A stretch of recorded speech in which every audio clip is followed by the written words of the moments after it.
One moment I was standing in my kitchen reaching for my favorite mug, and the next, I was on the floor, pain shooting through my hip like lightning. That single misstep at 68 years old didn't just fracture my hip, it fractured my entire life. I'm Margaret, and 3 years ago, a fall that lasted less than a second changed everything about how I live, move, and think about my future. What I didn't know then, but wish I had, was that this didn't have to happen. Today, I'm sharing my journey and the prevention strategies I've learned along the way, not just to help myself heal, but to help you avoid what I went through. Because trust me, when it comes to fall prevention and bone health, what you don't know can quite literally break you. That morning started like any other. I was making my grandson's favorite cookies, reaching for the cinnamon in my kitchen cabinet. I stretched just a little too far on my tiptoes, lost my balance, and before I could grab onto anything, I was down. The pain was immediate and unlike anything I'd experienced. I knew something was terribly wrong.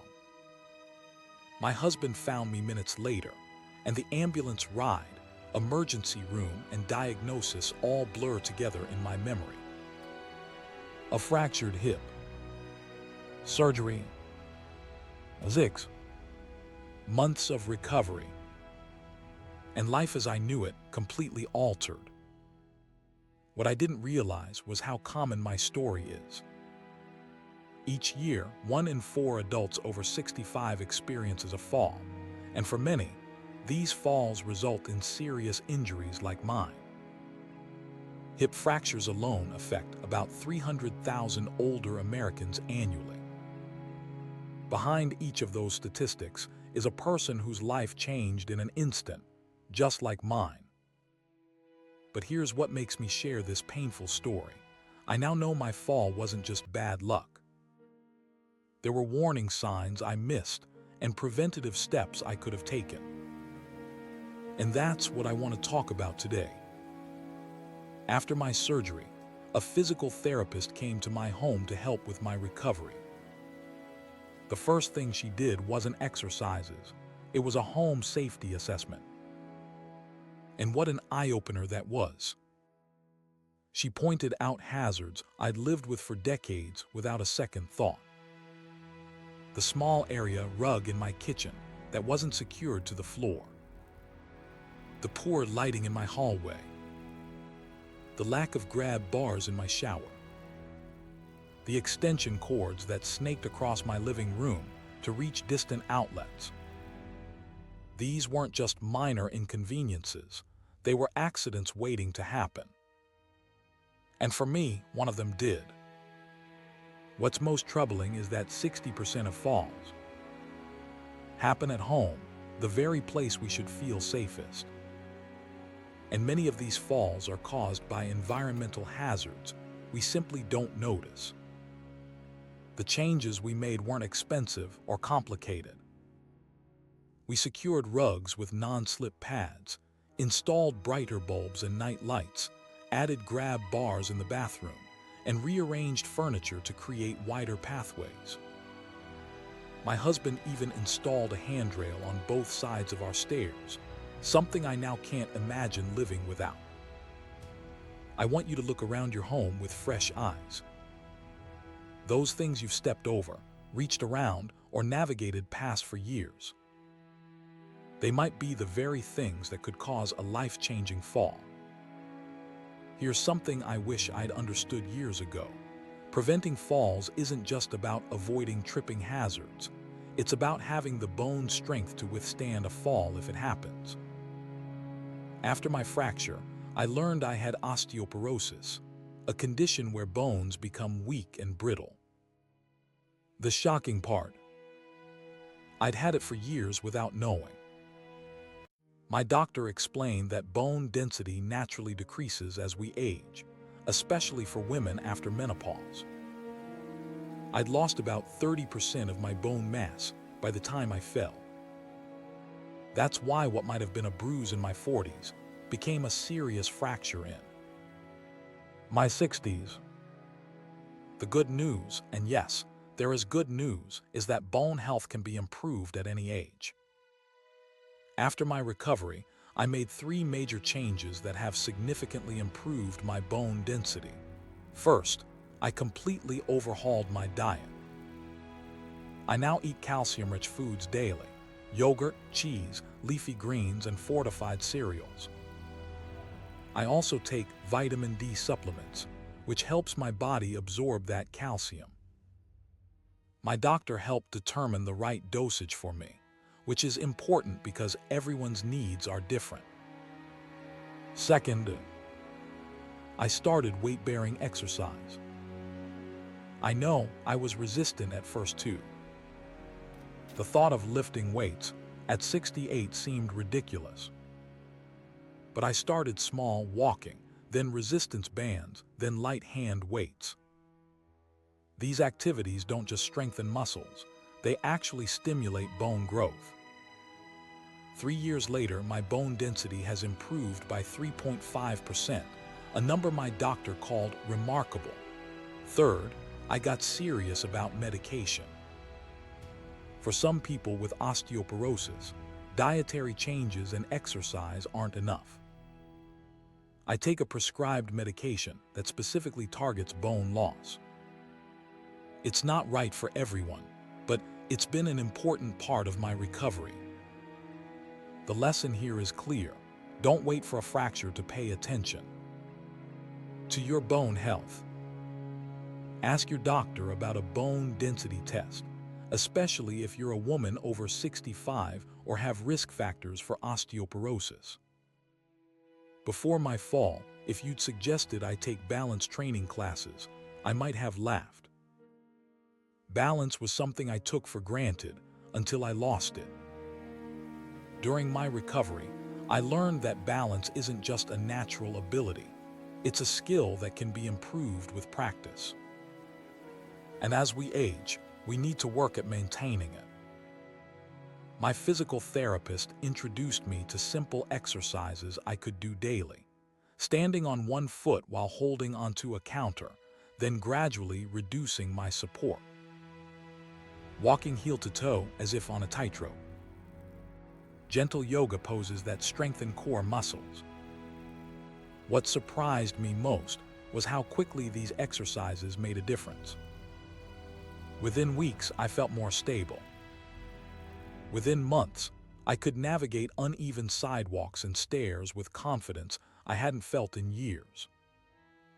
Equally important was strengthening the muscles in my legs and core. Strong leg muscles can often mean the difference between catching yourself during a stumble and falling completely. I started with seated exercises and gradually progressed to standing ones. Now at 71, I'm stronger than I was at 65. I attend a senior fitness class twice weekly where we focus specifically on balance and strength. The social aspect is wonderful, but the physical benefits have been life-changing. If you're thinking, I'm too old to start exercising, please reconsider. I started my strength training journey from a hospital bed with a fractured hip. If I could begin there, you can begin wherever you are today. One risk factor for falls that rarely gets enough attention is medication. After my fall, my doctor reviewed all my medications, both prescription and over-the-counter, and made an alarming discovery. 2 of my medications had side effects of dizziness, and 1 affected my blood pressure when standing up quickly. These effects, while mild individually, combined to significantly increase my fall risk. I had no idea. Studies show that taking 4 or more medications increases fall risk by 30%. And certain types, including some sleep aids, blood pressure medications, and anti-anxiety drugs, are particularly associated with falls.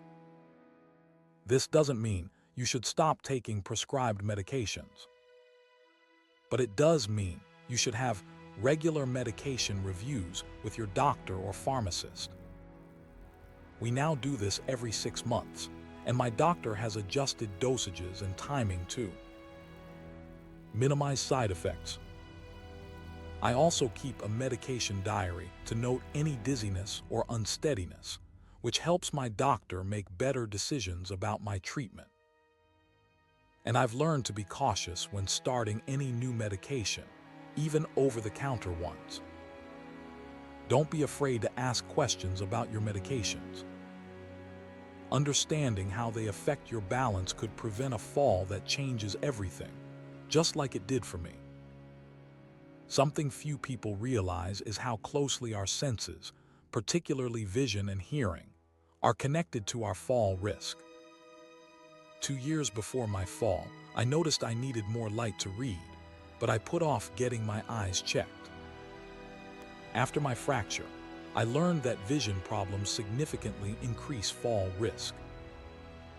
Depth perception issues, poor contrast sensitivity, and conditions like cataracts or glaucoma can all make it harder to navigate safely. My new annual eye exams revealed early cataracts that were affecting my ability to judge distances, like how far away that kitchen counter really was when I was reaching for my spice cabinet. Similarly, hearing problems can affect our balance. The inner ear plays a crucial role in maintaining equilibrium, and hearing loss can sometimes indicate inner ear issues that also impact balance. I now have proper glasses with the right prescription, and I'm much more diligent about hearing checks too. These simple healthcare appointments that I used to postpone, they're now non-negotiable priorities on my calendar. If you've been putting off vision or hearing checks, consider this your gentle nudge. These appointments aren't just about seeing or hearing better, they're about staying safely on your feet. Let me share something deeply personal that I didn't expect after my fall: the fear. For months after my recovery, I was afraid to walk without my cane, even though physically I was capable. I avoided going to the grocery store alone. I declined social invitations if they involved unfamiliar environments. This fear of falling is actually a recognized psychological response that affects many fall survivors. Studies show that up to 70% of people who have experienced a fall develop this fear, and it can lead to decreased activity, social isolation, and, ironically, an increased risk of falling due to deconditioning. Breaking this cycle was one of my greatest challenges. My turning point came when my 8-year-old grandson asked why I wouldn't come watch his soccer game. The field was uneven, and I was terrified of falling again. Seeing the disappointment in his eyes, I realized fear was stealing precious moments from both of us. Working with both my physical therapist and a counselor, I gradually faced these fears. We practiced walking on different surfaces in safe environments. I used visualization techniques to manage anxiety. And I learned to focus on my successes rather than my worries. If you've experienced a fall, or if you're becoming fearful of falling, please know that this psychological component is real and deserves attention. Fear of falling isn't a personal weakness, it's a natural response. But with support, it can be overcome. After everything I've learned, I believe the most important step anyone can take is creating a personalized fall prevention plan. Mine has several components that work together. First, I've established a regular exercise routine focused on balance and strength. Mondays and Thursdays are my fitness classes, and every morning includes 10 minutes of balance exercises. Second, I've created environmental safety in my home with regular checks for hazards. Seasonal cleaning isn't just about dusting, it's about safety assessments too. Third, I maintain regular healthcare appointments, bone density tests, eye exams, hearing checks, and medication reviews. These are scheduled well in advance and marked as priorities. Fourth, I've built a support network. My husband knows my concerns and helps maintain our home safety. My children check in regularly and help with tasks that might put me at risk, like changing high light bulbs. Fifth, I have an emergency plan. I wear a medical alert device, keep my cell phone with me, and know exactly what to do if I do experience another fall. This comprehensive approach gives me confidence. I'm not anxious about falling anymore. I'm proactive about prevention. And that shift in mindset has been as important as any physical change I've made. I encourage you to create your own plan. It doesn't have to be complicated, but it should be intentional. Write it down. Share it with loved ones. Update it regularly. This simple act of planning can literally save your independence or even your life.